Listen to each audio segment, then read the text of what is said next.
Dia ibarat panah besar seperti pada reklame salah satu obat nyamuk bakar. Nah, dengar nggak? Pernah lihat nggak? Jadi yang berbentuk koin ya, ujungnya dibakar, keluar asap, asapnya berubah jadi panah. Panah ini mengejar kemanapun, pergi lari ya. Akhirnya si nyamuk sampai jatuh, dihantam. Nyamuk masih di depan, belum lagi pengerai lain ibu-ibu dan fungsi tek teman yang lain mulai dari kamu mau bisa begitu sih bodoh amat. Lalu si nyamuk masih di depan, kita punya pertanyaan, bisakah dia memperbaiki kesalahannya? Bisa. Kenapa? Karena dia sudah energi sudah habis, dia sudah mati di situ. Jadi dia tidak bisa memperbaiki dirinya, memperbaiki kesalahan. Dia kita berpikir salah ya itu ya. Selama ini konsep yang benar apa dong coba cari. Mungkin akhirnya ketemu ya. Dosa itu tidak seperti itu, kesalahan tidak seperti itu, membuat kesalahan tidak seperti itu. Dosa atau membuat kesalahan adalah sekedar energi yang bergerak ke arah yang salah. Jadi yang salah arahnya, energinya tetap itu. Mestinya energi ini bergerak ke timur laut, tapi dia kok selatan ya. Nah, akibat daripada salah arah ini timbullah semacam rintangan atau penghalang antara kita dengan sang kita. Lalu kita bertanya, adakah orang yang menghendaki hal ini? Tidak ada. Tidak seorang pun yang menghendaki adanya rintangan atau penghalang dalam hubungan kita dengan kekuasaan. Kemudian kita bertanya, bisakah kita memperbaikinya? Bisa. Caranya bagaimana? Sesederhana mengembalikan energi pikiran tersebut ke arah yang benar. Jadi dengan demikian kita membawa konsep yang baru tentang masalah. Jadi dengan demikian kita tidak lagi misalnya cenderung menghujamkan panah yang besar tanpa kita sadari, entah kepada staf, entah kepada anak, entah kepada orang-orang. Ketika kita tanpa sadari, sekarang kita pakai konsep dengan konsep yang baru. Saya tidak mau menjadi cepat dan tidak ada energi lagi. Ya, kalau orang lain menyalahkan kita secara tidak adil, kita bisa tawa sendiri sambil jahil lah gitu. Wak. Rupanya dia tidak tahu ya konsep yang baru. Ya, tadi itu adalah salah teknik. Tadi ya cukup ucapkan dalam hati LDL, masa lalu cerita lu. Bagus gak? Ya.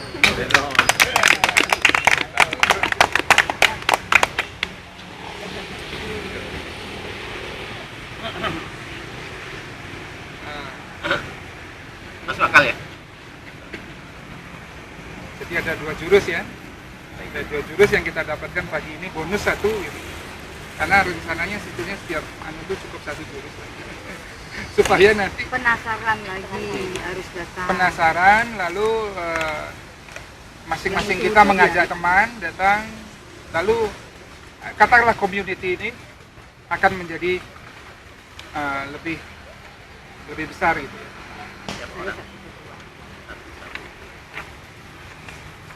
Siapa Widar? Dilanjutkan. Oke. Komunitas ini Ya. akan menjadi lebih besar dan lebih besar lagi karena masing-masing kita akan mengajak teman untuk bergabung. Nah, lalu tujuannya adalah Ini satu.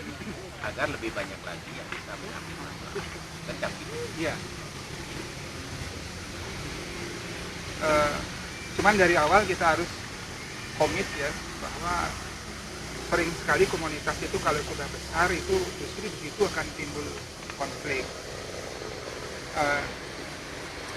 ada friksi-friksi lah, partai politik begitu. Ini nggak suka, dia mendirikan partai baru. Kadang-kadang kalau bersedikit seperti ini nih lebih mesra. Ya, kalau sudah lebih besar mesra gitu. Tapi itu dari awal kita coba sikapi, dan dengan bantuan pembimbing kita di sini yang mengguidance terus, mudah-mudahan hal-hal seperti itu tidak muncul. Yang menyebabkan itu muncul kan ketika setiap orang itu merasa bahwa dirinya itu lebih hebat dari orang lain. Dia seperti tidak membutuhkan orang lain, dia tidak membutuhkan sebuah community. Jadi oleh karena itu kami ini di LPCD berharap bahwa kita akan tumbuh. Tetapi sekali lagi bahwa di sini itu tidak ada paksaan. Misalnya kita buat program-program, terutama program-program rutin seperti ini. Kalau ataupun misalnya entah sesuatu dan lain hal, kita kemarin begadang lalu sekarang tidak bisa hadir, it's okay. Jadi seperti tadi, jangan memiliki sebuah perasaan bersalah, jangan sensi, Jangan memaksa, karena kan. memaksa itu sama dengan memperkosa. Memperkosa. Memperkosa itu tidak pernah enak, Memperkosa nggak pernah enak loh. kecuali yang bersangkutan minta diperkosa. Itu sudah nggak perkosa. Ya. Paksa Itu rela, sudah paksa rela. Tidak ada Nah. paksa-paksa lagi. Kalau saya ngomongnya begini, kita tuh sudah banyak sekali punya ikatan-ikatan yang memaksa loh. Di Banjar, di Paiketan, itu di keluarga. Kalau nggak datang nggak enak, kena sanksi. Itu sudah berat. Lalu masa sekarang di komunitas-komunitas seperti ini kita membuat aturan-aturan yang Lebih berat lagi. Yang memaksa. kan, wah. Jadi oleh karena itu selamanya prinsip-prinsip kerelaan, keikhlasan itu kita harus pegang. Oke. Jadi tentang minggu depan bagaimana? Ya kita lagi minggu depan kemungkinan besar nanti kita tunggu info di Facebook. Saya nanti malam ada rapat ya, online. Saya nanti malam ada rapat di yoga. Walaupun saya tidak lagi ketua di situ, tapi saya tetap diundang untuk rapat. Nanti akan bicarakan supaya kita bisa nanti bergabung di situ. Dan itu memang komunitas terbuka, juga nggak bayar kok. Kita bisa datang setiap saat, kita keluar setiap saat juga nggak ada sanksi apa-apa di situ. Saya juga membuat aturan-aturan. Boleh jadi jai langkung ya di sana ya. Jadi kalau begitu skenario-nya, maka minggu depan itu kita akan tetap datang jam 6:30, kita jogging dulu bareng sekali, lalu kita gabung di situ karena mereka mulai jam 7 kan. Masalahnya tambahan alat, jadi matras, jadi mesti bawa matras. Kita akan join sampai jam 8, lalu nanti di situ saya akan upayakan supaya Pak Dokter bisa ngasihkan pencerahan sekitar 10 menit seperti tadi. Masalahnya muncul adalah di mana kita ngedong kacang hijau. Melibede le atine melayu tekor gitu kan. Jadi kemungkinan kita tidak pakai kacang hijau, jadi kita akan konsumsi apabila kita ada cara-cara khusus intern kita aja. Ya.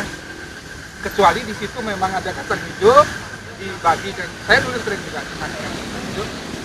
Ada donatur dulu suka kasih pisang goreng segala macam. Ya kita ikut menikmati, kalau enggak ya. Ya, intinya kita akan memperluas jaringan. Oke, ada pertanyaan sebelum kita kembali ke keluarga masing-masing? Oh, jangan. Minggu depan. Udah penasaran kemana?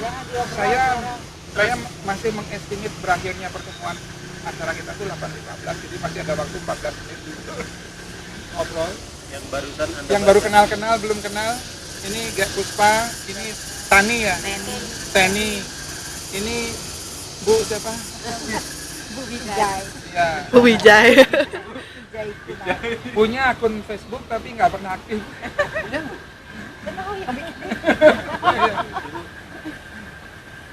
sudah menikah sebelumnya pacaran kan? Ya, Ada proses ya. ada proses. PDKT. Nah, tanya boleh. Kemudian kan jadian kan? Masih ingat nggak? Jadian.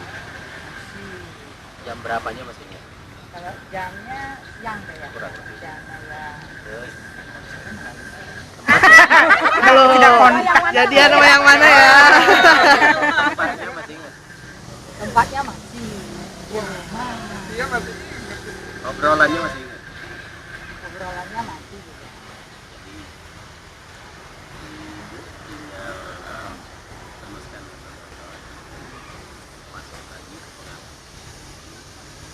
bisa sering ulang-ulang kok Pak.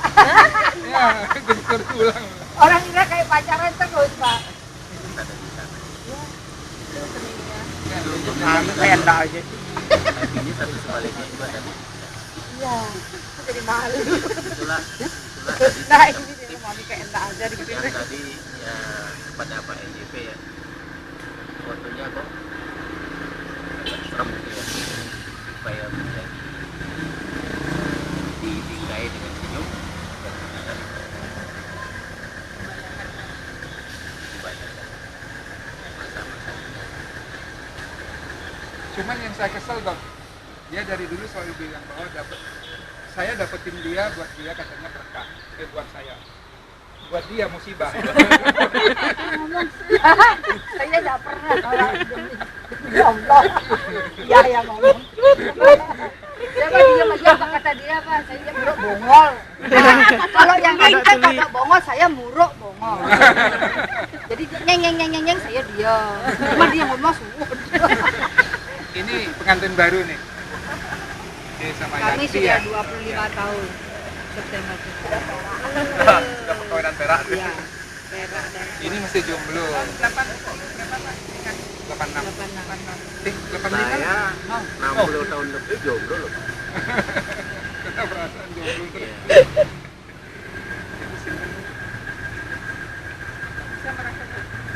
Apa? itu perasaannya kamu dikenal Perasaan pikiran itu tak terbatas kan? Ya kan? bisa kamu itu kenal itu tampon Tidak pernah bisa memaksa orang. tuh yang ibu Saya pernah waktu anak Kak NJP kasih sedikit obrolan Pak sebelum kita bubar Pak. jadi kemesan saya apa namanya pikiran saya ke Kacang hijau. kan ke tugas berikutnya. pikiran saya ke ini almarhum itu ya dia ada perasaan melus karena beliau itu mendadak ya Istrinya Pak ya. istrinya yang Prof Wijano ini ceritanya begini. Prof Wijano itu kan prakteknya di sana mana namanya Batu Belang. Nah, lalu setiap malam itu dijemput oleh nyonya istri. iya Jemput. Udah itu beliau naik berarti yang nyetir nyonya. Ibu nyetir. Pada suatu saat pertengahan jalan ke Denpasar itu ada suara-suara katanya something wrong di belakang tuh ya. Berhenti. Terus mesinnya kan masih hidup. Nah, turun ibu. Ji ampunang pun turun. Jadi dia melarang suami. Itu ibu turun ke belakang ngecek, lihat di bawah tidak ada apa-apa. Nah, itu ibu mau kembali masuk ke ini. Kalau di belakang tabrak sepeda motor. Tabrak lari Pak. Gear gitu ya. Begitu ibu jatuh ke aspal, orang ini hilang. Ini saya mungkin ini kejadian sekitar jam 9 malam. habis praktek prof ya Habis praktek kok. Nah itu masyarakat sekitar kan ngulungin. Naikkanlah ibu ke mobil. Lalu ada katanya klinik terdekat sana. Sana pertolongan pertama. Pertolongan pertama sudah ada pingsan ibu dan tidak sadarkan diri. Dari sana langsung ke ICU Bangla. Nah di sana terus di scan ada perdarahan di batang otak. Oke kita ketahui perdarahan batang otak itu adalah TKB. ya TKB cedera itu pusat pernapasan di sana, pusat kesadaran juga di sana. Jadi kesadaran nggak ada, pernapasan hampir berhenti dan dibantu oleh alat. Setelah bergelut dengan ini sepanjang berapa jam itu ya, akhirnya kemarin malam beliau itu meninggal.